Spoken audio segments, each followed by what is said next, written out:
내 적금 인생의 비결은 무엇이 되자 하는 생각보다 무엇을 하고 싶다 하는 쪽에 집중하는 것이다.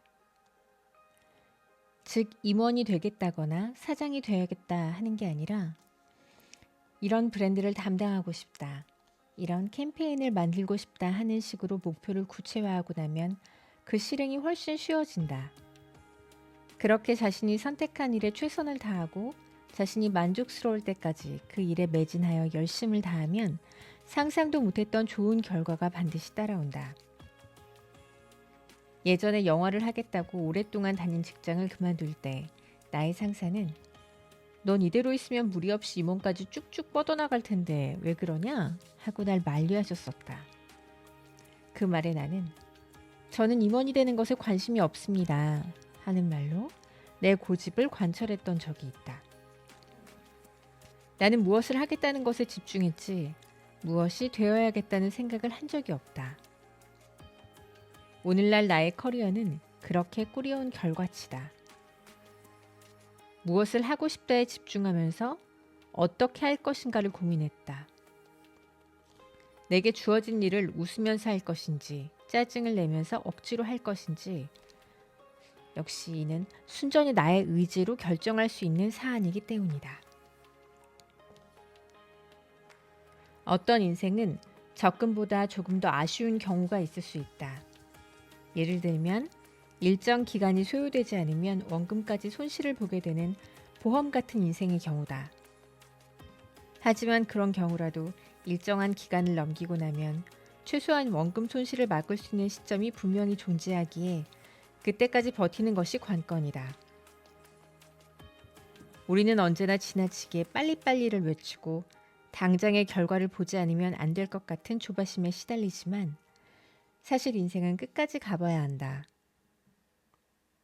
나는 내 인생을 적금 들듯이 열심히 성실함으로 부어왔지만 그게 설령 보험이었다고 해도 이제는 중도해약으로 원금 손실을 보지 않아도 되는 시점을 지났을 만큼 나이를 먹었다. 그래서 이제는 아무리 삐끗해봤자 갑자기 나락으로 떨어질 일은 크게 없을 것 같다. 큰 욕심내지 않고 성실하게 살아온 데 대한 인생의 선물이다 싶어서 새삼 감사해진다. 콩나물을 키워본 적이 있는가? 밑이 터진 시루에 콩을 놓고 매일매일 물을 한 바가지씩 부어가면서 키우는 것이 콩나물이다.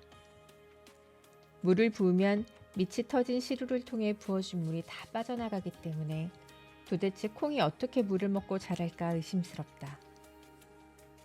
하지만 거르지 않고 꼬박꼬박 물을 주다 보면 어느 날 쑥 하고 자라있는 콩나물을 보게 된다. 매일매일의 작은 성실함이 쌓여서 빛을 발하기 시작하는 것은 그때부터다. 매일 물 한 바가지를 주듯이 그렇게 모든 일에 꾸준하고 성실하게 노력해온 것. 그것이 나의 유일한 인생의 해법이다.